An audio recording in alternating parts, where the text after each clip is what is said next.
जिस गुजरात के railway station पर नरेंद्र मोदी चाय बेचा करते थे, साल 2001 में मुख्यमंत्री बनकर उसी गुजरात की साल 2014 तक सत्ता संभाली। जिसके घर पे मीटर की रीडिंग 600 से कम है, उसको बिजली का बिल 0 आएगा। मेरा बिजली ਦਾ ਬਿੱਲ ਪਹਿਲਾਂ 1 ਸਾਲ ਪਹਿਲਾਂ ਆਵਾ ਤਾਂ ਤੇ ਹੁਣ ਵੀ 1 ਸਾਲ ਹੋ ਗਿਆ ਵੀ ਆਂਦਾ ਨਹੀਂ ਹੈਗਾ।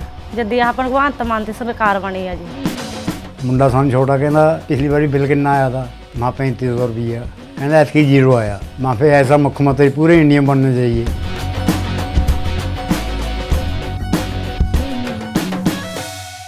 और फिर साल 2014 में गुजरात से निकलकर पहली बार देश की सत्ता संभाली तो फिर कभी पीछे मुड़कर नहीं देखा। साल 2014 से लगातार तीसरी बार प्रधानमंत्री के तौर पर देश की सत्ता संभाल रहे हैं।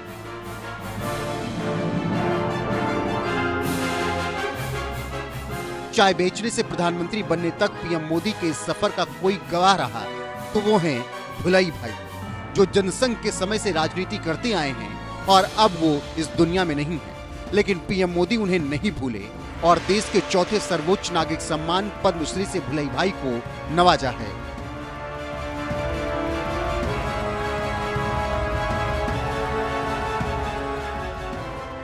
नरेंद्र मोदी के बारे में कहते हैं, उन्होंने मुख्यमंत्री से लेकर प्रधानमंत्री तक सफर भले ही तय कर लिया हो, लेकिन आज भी बीजेपी के लिए लड़ने वाले पुराने नेताओं और कार्यकर्ताओं का पार्टी के लिए समर्पण भाव नहीं भूले, जिसका सबसे बड़ा उदाहरण उस वक्त देखने को मिला जब गणतंत्र दिवस से ठीक पहले ये ऐलान किया गया कि श्री नारायण उर्फ भुलाई भाई को देश का चौथा सर्वोच्च नागरिक सम्मान पद्मश्री देने का ऐलान किया गया।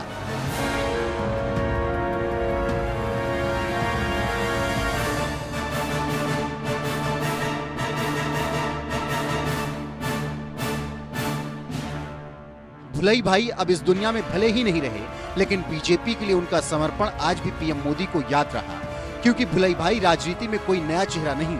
जब बीजेपी का जन्म भी नहीं हुआ था और नरेंद्र मोदी राजनीति में भी नहीं आए थे, तब से भुलाई भाई राजनीति कर रहे थे।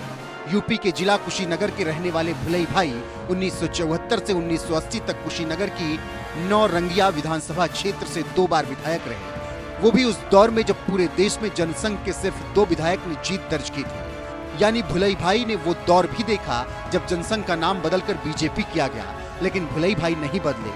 वो जनसंघ के समय से ही बीजेपी के साथ रहे और 31 अक्टूबर 2024 को जब 111 साल की उम्र में आखिरी सांस भी ली तो बीजेपी के झंडे में अपनी अंतिम यात्रा पर निकले। कौन थे भुलाई भाई? यूपी के कुशीनगर के रहने वाले श्री नारायण उर्फ भुलाई भाई 1 नवंबर 1914 को कप्तानगंज के छपार बगरा में जन्मे। गोरखपुर स्थित सेंट एंड्रयूज कॉलेज से हाई स्कूल इंटर किया। गोरखपुर विश्वविद्यालय से बीएड और एमएड की डिग्री ली। पढ़ लिखकर भुलाई भाई बेसिक शिक्षा अधिकारी बन गए। जनसंघ से प्रभावित होकर भुलाई भाई ने नौकरी छोड़ दी। भुलाई भाई के बारे में कहा जाता है कि उन्होंने अपने जीवन में कभी सिद्धांतों से समझौता नहीं किया। मीडिया रिपोर्ट के मुताबिक कांग्रेस ने क्रॉस वोटिंग के लिए उनके पास रुपए भरकर बैग भेजे थे। वह बैग को अगले ही दिन राष्ट्रीय स्वयंसेवक संघ के द्वितीय सरसंघचालक माधवराव सदाशिवराव गोलवरकर और स्वयंसेवक संघ के संचालक नानाजी देशमुख के पास पहुंच गए।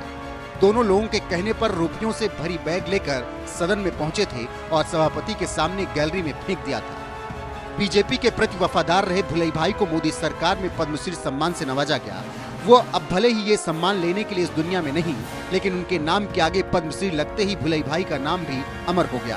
मरणोपरांत पद्मश्री दिए जाने पर भुलाई भाई का परिवार भी बेहद खुश नजर आया। हमें बहुत बड़ी खुशी का माहौल है और हम लोग सोचे नहीं थे कि सरकार द्वारा पद्मश्री दादाजी को मिलेगा और पूरे कुशीनगर में पहला पद्मश्री है। पूरा कुशीनगर बहुत खुशी महसूस कर रहा है।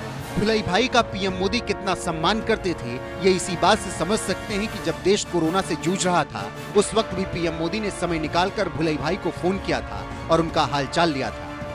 हेलो मोदी जी बोलो। अच्छा नमस्कार। नारायण जी प्रणाम। कैसे हैं आप? बहुत अच्छा। आप वाह, आपकी कृपा सब ठीक चल रहा है। आपने तो शताब्दी पूरी कर दी। हाँ 106 हो गया। 106 हो गया। बस यूं ही मन कर गया, मैंने कहा चलिए आप इतने सारा शताब्दी देखा है, इस संकट के समय आपके आशीर्वाद ले लूं। अरे बहुत बहुत धन्यवाद। भगवान आप पूजा यशस्वी करें और हाँ, जब तक आप स्वस्थ रहें तब तक आप इस देश का नेतृत्व करें। आपके आशीर्वाद है जी, अच्छा करूं, बस आप लोगों ने जो सीखा है जी वो देश के काम आए, बस यही बात है। बहुत अच्छा। हाँ, बहुत लेकिन तबीयत अच्छी रहती है। बहुत अच्छा। चलिए, पांच पीढ़ी देखी होगी नारायण जी आपने। जी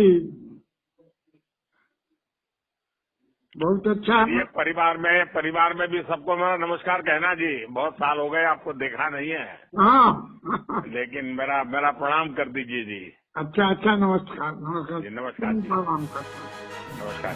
नमस्कार। जब श्यामा प्रसाद मुखर्जी राजनीति किया करते थे, उस दौर से भुलई भाई राजनीति से जुड़े थे। जब बीजेपी एक एक सीट जीतने के लिए तरसती थी, जब भुलई भाई 2 बार विधायक भी रहे। यही वजह है कि 2 सीटों वाली बीजेपी देश की सत्ता में पहुंचने के बावजूद अपने सबसे पुराने कार्यकर्ता के समर्पण और योगदान को नहीं भूली और खुद मोदी राज में उन्हें पद्मश्री सम्मान से नवाजा गया। जमीन से जुड़े ऐसे नेताओं के बारे में आपकी राय क्या है? कमेंट में जरूर बताएं।